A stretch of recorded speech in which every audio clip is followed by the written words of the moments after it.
World News. We talk about electric vehicles, green energy, and the stock markets.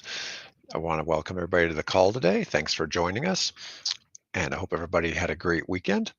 And let's get started. Let's see what we've got in store for today. All right, let's start out. Here's a little bit. Here's our evworld.com website, and we're going to start talking about the U.S. seeing major growth. This is from Clean Technica. U.S. EV growth market. U.S. EV market grows 29% in the fourth quarter. Tesla holds 50% market share of that in the United States. This is quite interesting. So this is from 22 versus 23. There was a 29% growth. But the year before, from 21 to 23, or for a 2 year period, it was 122% growth. Now, you've seen talks about how EV sales have slowed down. What it is the growth in EV sales have slowed down. And that's kind of an interesting concept to delineate. And here's US EV sales in the fourth quarter. Tesla Model Y alone sold 105,000 cars. And then the Model 3 sold 47,000. That's a big jump from the next one. And what's interesting is Rivian came in next, followed by the Chevy Bolt, then the Ford F-150 Lightning, and the Ford Mustang Mach-E, where we start seeing some traditional car manufacturers. The Model X wasn't far behind, and the Model X doesn't represent a very big part of sales for Tesla. I think it's less than 5% of Tesla sales. Volkswagen ID4, Hyundai Ioniq, Tesla Model S still sold 7,500 cars. We started getting a little smaller, BMW iX, some Mercedes models, some other Hyundais, Cadillac, Kia, Nissan.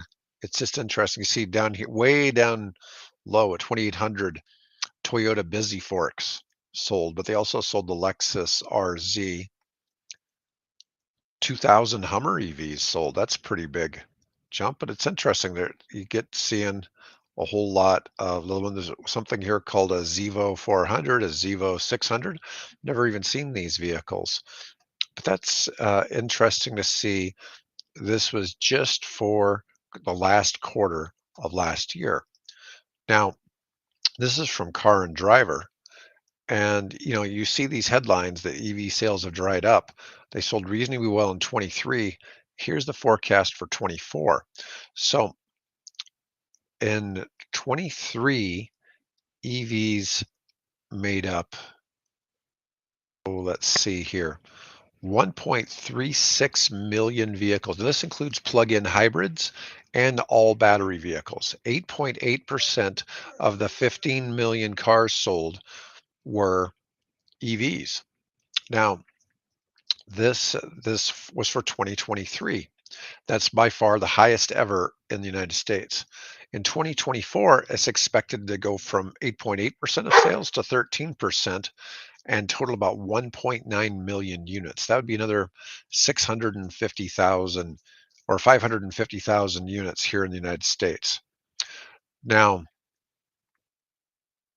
the sales of battery electric cars at 8% equaled those of conventional hybrids also at 8%. And those would be ones that weren't plug-ins.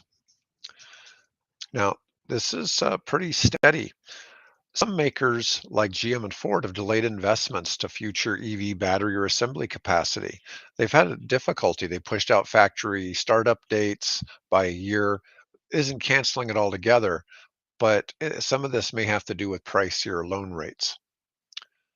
And some significant new vehicles are now arriving at dealerships. The Kia EV9 is a three-row mid-size family SUV. Um, the other three-row EV SUVs include the Mercedes-Benz EQS, Rivian R1S, Tesla Model X, and the Hyundai Ioniq 7. Now, the Ioniq 7, they're looking at building an all-new EV-only plant in Georgia that should open up by the end of this year. Here's something else that I thought was kind of interesting for today. So in terms of EV range. This is a chart showing how EV range has been growing from year to year. So the top number is the max range vehicle offered in the United States, and the lower number is the median range. It's the most common range. This is interesting. Go back to 2011, it was only 68-mile median with 94 max. Jumped immediately in 2012, but we still see that the most common cars, 76, 82, 84, 90, it wasn't until 2016 we really saw a big jump in this.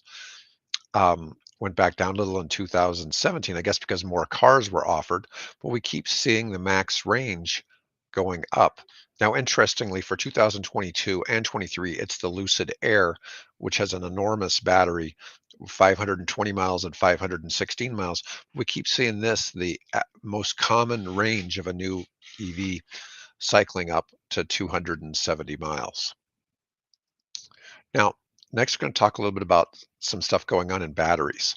So, Mercedes is saying that solid state batteries may not be necessary. And this is quite interesting because I want to talk a little bit about lithium ion, solid state, and sodium ion batteries today. So, this is one of the things. This is an article by Autocar, but Mercedes chief technology officer Schaefer said improvements in the energy density of lithium ion batteries has been unexpected to the point where they could end up being neck and neck with solid state batteries in terms of cost and energy density. Now, one of the big things is the extra density of a solid state battery is that it can hold more energy for the weight and the size. And so could be beneficial in some other applications like in aircraft. Now, what's been surprising is they've been able to pack more into the lithium ion. Now, one other thing with solid state was the fact that it couldn't catch on fire, but there's been many improvements in lithium ion technology in vehicles that are starting to end this problem with the fires. The most common place where you're seeing fires in EVs is in the bikes, and it's generally cheap bikes. Now, he said they're very optimistic forecasts a while ago with potential rollout of solid state battery tech, but it's still looking at years. Now, Nissan and Toyota both plan to have solid state in production in 2028 and see it as a key breakthrough. So, ultra fast charging as a way of getting smaller car batteries into electric cars, that's a possibility, I suppose. But, next I'm going to look at something here, sodium ion batteries. So, sodium is basically salt. Salt is everywhere. When you make batteries with sodium, you also don't need cobalt as opposed to lithium ion batteries. So, these are two key rare earth elements that you don't need to take them from companies that are we consider to be not the best trading partners. Now, so let me see. Sodium makes up 40% of table salt. It's heavy though. So if you start making the batteries out of sodium, they're going to be heavier.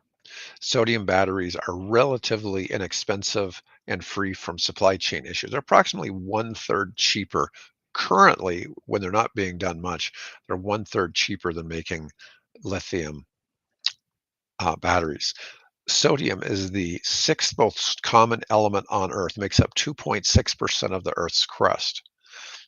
Now, it's it's about 3.3 times greater atomic weight than lithium.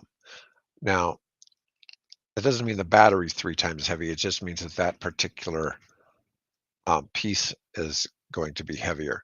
The sodium-ion batteries have relatively low energy densities. There's a potential for this to increase in the coming years. Now, talked about this a little bit recently. Swedish battery maker Northvolt is making sodium-ion batteries for BYD. And now there's a US startup called Aculon adding more fuel to the sodium fire. Aculon expects production of its new sodium ion batteries to begin at the pilot scale this spring and hit the scale of 2 gigawatt hours by the middle of this year. Sodium ion batteries are free from conflict minerals or premium input minerals like lithium carbonate or cobalt, increasing the sustainability profile among advanced battery chemistries. Aculon already had a wide field of energy storage experience under its belt, and it is looking at a wider range of applications for the new batteries. Now, so this is quite interesting. So we've discussed, the difference between sodium, lithium, and solid state. And I hope you found that useful. And that's all I really got to cover for today's topic. If you enjoyed this, please let me know in the comments, or if you have any questions, please like the video because that will get it shown to more people and allow me to get this out to more folks. Anyways, to everybody that's been watching, have a great day.